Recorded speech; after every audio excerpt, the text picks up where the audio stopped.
Today we've got a crazy, traumatizing revenge story involving helicopters, sheriffs, and ambulances all being called. We'll get into that in a bit, but first, pregnant? Not unless it's the second coming. Using my throwaway account, as there are a few of my work colleagues who read this sub. For context, I work at sea, and whilst on board, anything medical related goes through the ship's medical technician. They're not a qualified doctor, and they're mostly ex-paramedics or ex-military nurses and are there mainly for trauma, triage, and everyday cold, flus, aches, and pains. What's important to know is that if you're a female under a certain age, these people are obsessed with you peeing in a cup if you have anything that could remotely be linked to pregnancy. Backache, pee. Headache, pee. Period cramps, pee. You get the idea. The questions are always the same and are exhausting every time. Are you pregnant? Are you sure you're not pregnant? When was the last time you had your period? When was the last time you had intercourse? Can you pee in a cup for me?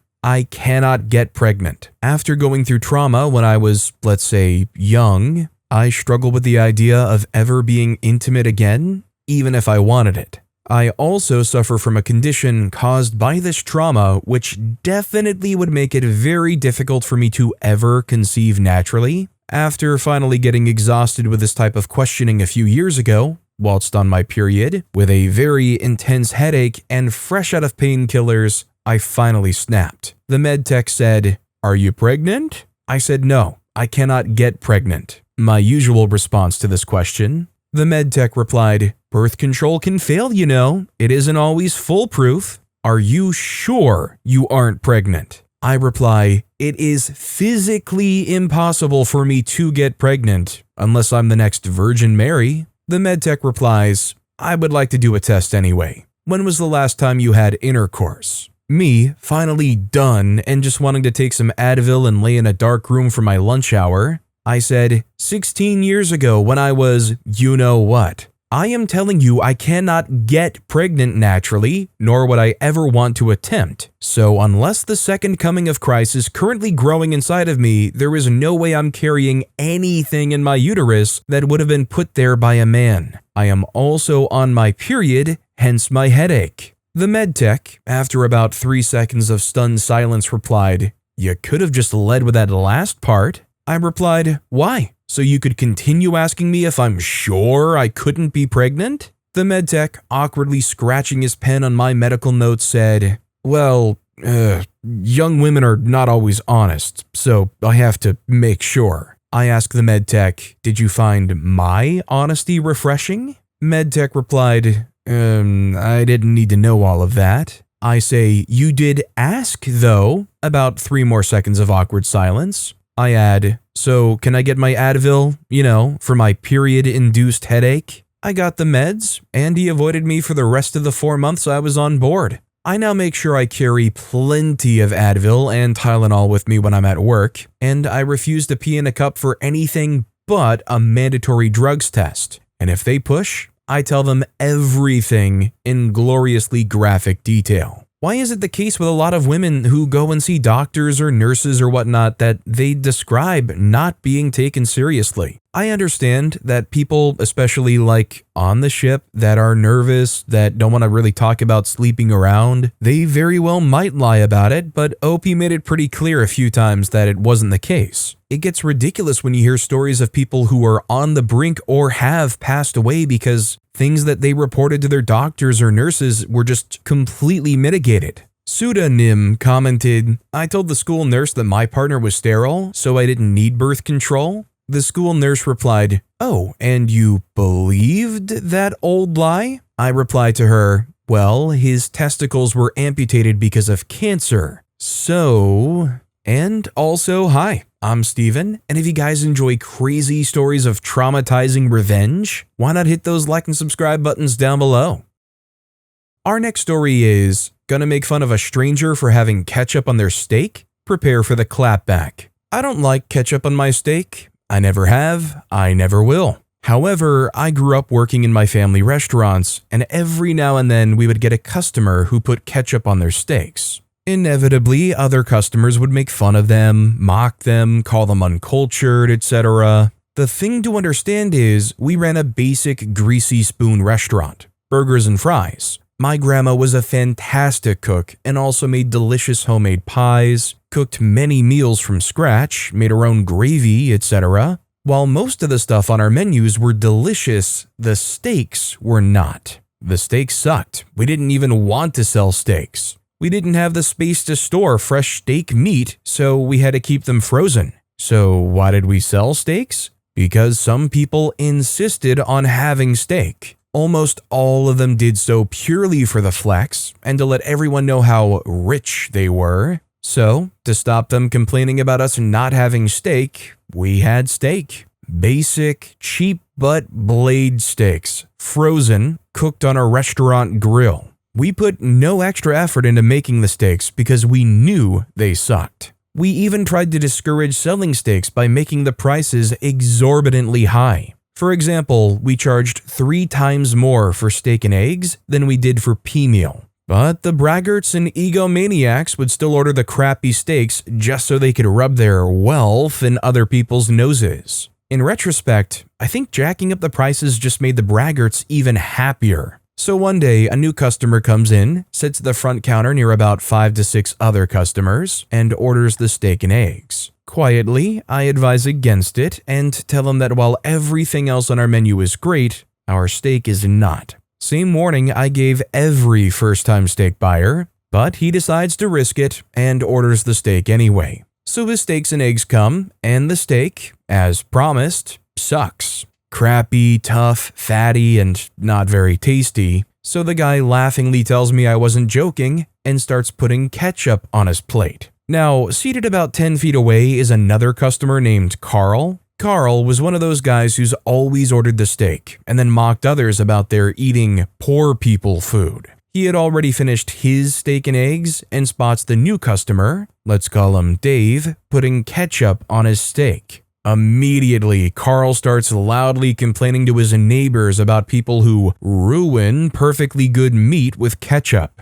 Obviously mocking Dave, but pretending it's just a private conversation. Dave ignores it, but Carl keeps going. Finally, I'd had enough. Carl, people are free to put whatever they want on their food. They're the ones eating it. It doesn't affect anyone else, so please don't insult other customers about their choices. Carl doubles down saying, "Some people just don't have any taste." "I don't know, Carl," I responded. "I can't say I blame him. Personally, I wouldn't eat the steak here. We serve the cheapest cuts possible and the meat has been frozen for days, if not weeks. It's crappy steak. The only reason we carry it is for the insecure people who need to overspend on cheap meat in order to have something to brag about." Carl paled a bit as his friends started laughing at him, but he did stop mocking Dave. Couple of days go by before Carl comes back in for breakfast. Can you guess what he ordered? Yep, steak and eggs. You know, I thought Carl the Grinch was going to have some kind of epiphany and their brain was going to grow 2 sizes that day and they would come back in and order just like the eggs and hash browns or something. Save some money, have a generally better meal experience. Nah, slide me on over another serving of that frozen crap. Vinyl Highway commented, "There's no difference in freezing a steak for days versus weeks, and frozen steaks are fine if defrosted before cooking." OP replied, "We didn't really have the time to defrost a steak. Most customers didn't like hearing that there would be a 45-minute wait for their meal." Our next story is, people don't believe I'm disabled, so I show them my scars. I am a burn victim, male, long-time adult, but I look young and I'm always in comfortable hiking gear. I am almost completely recovered with almost no mobility issues. I have a state-certified disabled grade and card. I am impaired in such a way that I'm unable to work, but I ride my bike and do everything like everybody else. So sometimes when I use disability rebates or other related conveniences, people around me start to question me. Usually not the person giving me the rebate, but other people in line. I then roll up my shirt sleeves and show them my arms and hands. By then, they notice that my ears, face, and lips are ever so slightly off. Missing a bit of my ears, face unevenly colored, underlip slightly out of shape. No worries, it's not jarring. I just look a bit life-tested. Kids don't stare anymore. Well, my left hand is completely trashed. My right hand looks way better. Arms have a grid of scars. I'm not joking.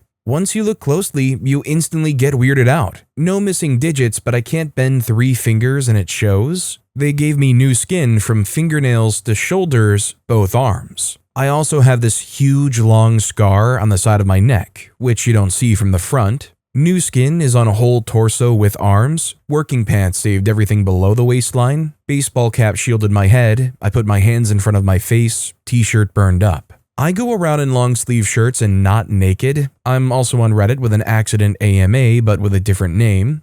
Well, it gives me boundless satisfaction to do this because I see the shame and shock in their eyes. I just mumble something very friendly and diplomatic and stay quiet and proceed. Works every time. One time, when I was still recovering, I had trouble with the coins at checkout. I was still slow with my fingers and had a puffy face from my medication. So this old dude steps up to me and calls me an alcoholic and why am I slow and stuff. I also had messy thinning out hair. Side effects from the medication, your hair will not look right anymore. Well, I get hysterical and start making a scene with the guy. With his wife in the background, everything grinds to a halt and we have an audience because I'm upset and cannot calm down, and I start telling him of the accident, wave around my hands, and how he dares making derogatory assumptions just because I'm slow at checkout. Also, alcoholics don't deserve this. The couple melts into the earth, avoids eye contact, the wife is ashamed for the husband, drags him out, cashier smiles and talks me down for a few moments. That's when I learned I had to process this incident for half a year. Now I'm just like, freak you. You weakling wouldn't have been able to crawl out of that fire, let alone 95% recovery. So freak you. I don't say this loud though, it's just a mindset. I guess I have PTSD, which I categorically deny. Well, it's in my files and doctors tell me constantly this PTSD term. And yeah, I guess that's why I'm telling this story. The stares get to me. I guess I'm angry somehow deep inside. I haven't gone swimming since the accident. Well, freak them. They can all burn in heck. Edit, thanks for the overwhelming 290% supportive response. I just wanted to tell an edgy, funny story. Now it's therapy. I will try to answer each and every one of you. You're all very kind. I don't deserve this. I'm a hardcore, closed-up guy. I'll make a pause for the day to ride my bike along the river. Take care and patience. Bye and happy day to all of you. So one quick thing I would like to add, although OP mentioned that they had a 290% positive support response, there were people on this subreddit in the comments calling OP a faker, a liar, maybe calling them AI. OP actually went on and bravely posted an update where they posted a video showing their legitimate burn scars. I could never imagine putting myself out there like that, but OP did it and shut all of those people up. If anybody's curious about looking it up themselves, their username on Reddit is clunch2912. Lore Eater commented, "What happened to minding your own business?" OP replied, "I'm in Germany. Many people need the thrill of feeling like a hick town sheriff. Luckily, this also comes with lack of having a spine when confronted. One time, I was putting glass bottles in the huge recycling bin in the streets. Some guy came out of his yard, tells me it's not allowed at this time, which was now. I looked and pointed to the instructions, which stated it's actually allowed on this time. The guy insists I'm wrong because they changed the times. It's an old instruction, a new one is out. I apologize. He scoffs. I call the recycling department. They tell me it's bullcrap. The guy made it up to save face and so I would not win. Similar stories happened to me a couple of times." Our next story is, building manager gave me attitude for years and I finally decided to stop taking his crap. Not an exciting recounting of events, more of a vent about having to put up with a cowardly man who tries to bully women. Like any other decently polite human being, I did my best to remain polite despite my building manager constantly being rude. I suspected it was at least partially due to misogyny because he spoke to women who approached the desk by themselves the same way. But his tone was perfectly amicable and he even laughed and joked when men or women who were accompanied by men approached. Perhaps he was taking out his own misery on those he felt were easy targets. Anyway, every time I approached to ask a question or fulfill whatever I needed to as instructed by the strata, he would gruff and look like he was in a bad mood. Whatever, we all just want a paycheck, so I tried not to care. but I hated seeing him and avoided the common areas for years, which was ridiculous because I pay for these areas. He would make it so hard to actually get any help, and when I asked a question, he would cut me off and say things like, "None of my business," or "I don't know," or "Why would you ask me," etc. You can imagine how frustrating that is because honestly, why would anyone want to talk to you unless we needed to? Once, I ended up sending an email to the manager at the company in charge of him at his own request because he refused to listen to my issue and instead kept cutting me off and saying, "I don't know, I just do what Jane Doe tells me to. If you have an issue, contact her." My issue was actually outlined in the Strata rules, so it actually was his job to do. Jane Doe asked me for details on his refusal to help me, but I wasn't sure, nor did I care if anything happened, except that I hoped he would help me without making a fuss next time. Cue another unavoidable situation a few months later, and it was clear that if Jane Doe talked to him, it had no or minimal effect.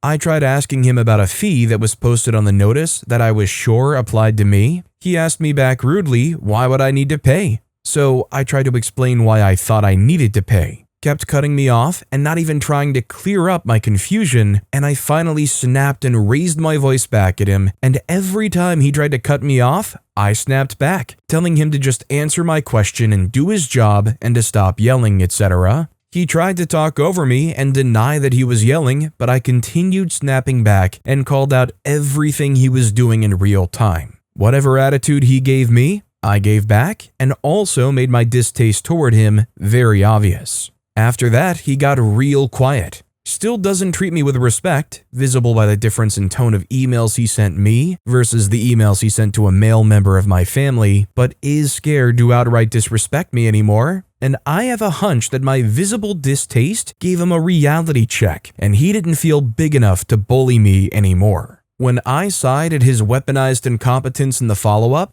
I had to get something from him and it was unavoidable, but he never had it prepared and seemed like I might get angry again. He immediately tried to assuage me and scampered to solve the problem as quickly as I'd ever seen him help a lone woman. I don't understand why Jane Doe didn't do anything here, or let them have a very light slap on the wrist or something. I guess the only thing I can say is this guy was just good enough that things kept working underneath them. You know, maybe they didn't want to rock the boat or something, even though this guy is acting incredibly weird to at least OP, if not every lone individual woman that confronts him. Coco Almonds Rock commented, "Document and send to Jane. He needs to be fired if he's that useless." OP replied, "I've documented and emailed myself the interactions I had with him for a timestamp, but when I wrote it, I thought it was coming from a place that was too emotional, so I'm currently just keeping it in the back, ready to go if he tries anything again. I'm recording all of our interactions from now on."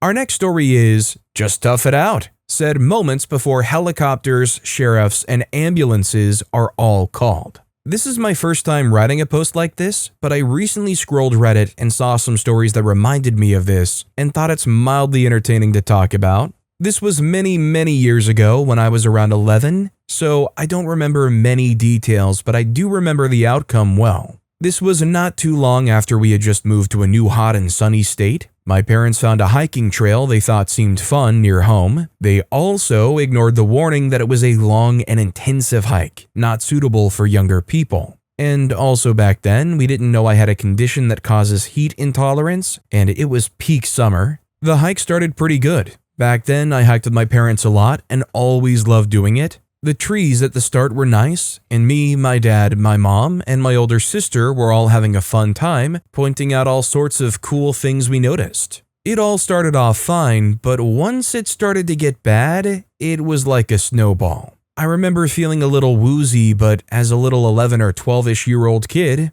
I thought it was funny. I did mention to my parents I felt woozy, and they didn't think much of it because I'm a dumb kid. They gave me some water and snacks, and that's that. About halfway into the hike, the wooziness went more to feeling more just not so good. If you've ever experienced the very beginnings of heat exhaustion, you know what I mean. Nothing too apparent yet, but I wasn't having as much fun. My parents were loving stopping at every cool site and taking photos, and at some point, I stopped participating and just staying behind to eat some snacks. We were still in the wooded area of the hike, but this wouldn't last long. The last third of the hike started with a steep, rocky uphill with little shade, and then it would end off with a long, sunny, not-so-shaded, flat path to the entrance. Starting the steep and long uphill, I started to really feel not good, and I told that to my parents. My parents didn't believe me. They thought I was just being overdramatic like they always said, and that I just wanted to be carried or be lazy or just tough it out or something. Back then, they were kind of jerks all around and said these things all the time to every illness or anything, but I started to really feel shaky and my stomach hurt and every step felt like my limbs were made of lead.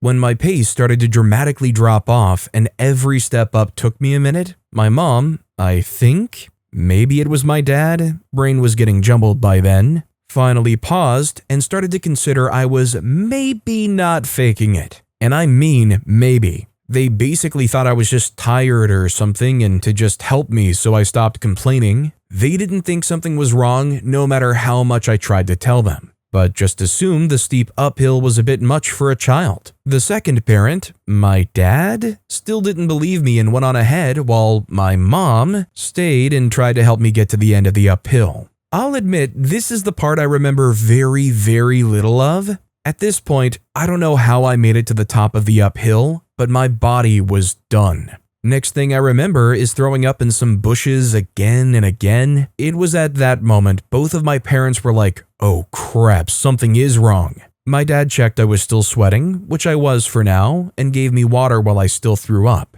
They gave me some time to stay under a bush big enough for my 11-year-old body to cool off before continuing to walk and reassure me it's just a little bit more to go. A few steps later, and I was down again. From there until the end of the hike, I remember very few things. I remember throwing up, not being able to move or lift any of my limbs anymore, being carried while I was barely conscious, everyone on the trail who had strength as only the end had cell service to call 911, a good handful of strangers pouring their remaining bottles of water on me to try and cool me down. It was at least a dozen bottles given to me just to try and drink or cool my body down. And finally, 2 helicopters, at least 3 to 4 ambulances, and 2 sheriff's cars showing up to take care of me. It seemed multiple people managed to call an emergency, so a lot showed up. So yeah, I ended up having heat stroke. My sister claims to this day I was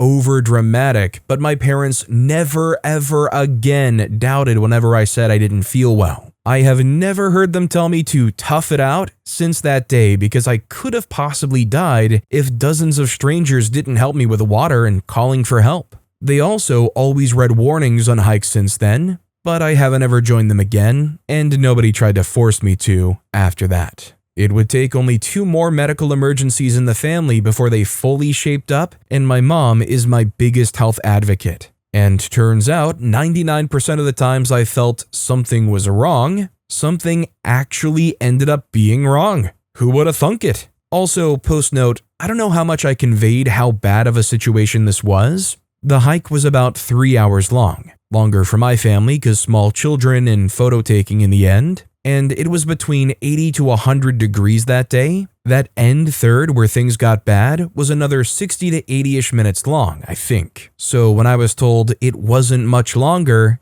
it was much longer. And in a very awkward location cars couldn't reach until we were in the last 30 minutes, of which by then I was already barely conscious where the sheriffs could reach us. And back then we didn't know I had a medical condition that made all of this 1,000 times worse. You know what this story kind of reminds me of in a much less serious light? Teachers who, when they have kids that ask to go to the bathroom, they just outright say, "No, you can hold it," or "No, nobody goes during my class." And then an accident happens, either pee or throwing up or whatever. Or even better, the stories where the kid just says screw it, gets up and walks out of class, and is willing to take on that gamble of teacher versus kid talking to the administration over the fact that they had to seriously use the bathroom and the teacher just wouldn't let them. Cabinet Standard 3681 commented, "Man, that's rough. 90s by any chance? That was a wild era to be 11. I laid on the couch with a broken collarbone for 3 days at 11. I saw Aladdin with strep throat on my 12th birthday. Melina Fury replied, "Ah yes, the 90s. My mom was a registered nurse and told me I'd be fine hobbling around on an ankle that had swollen to the size of a cantaloupe. Turned out when I had hurt myself on the trampoline, I had actually broken my ankle. My dad took me to the ER when I went to visit him, and the ankle was still swollen and magnificently bruised 3 days later. Even more ironic was when we saw my mom at the ER because she was working that night."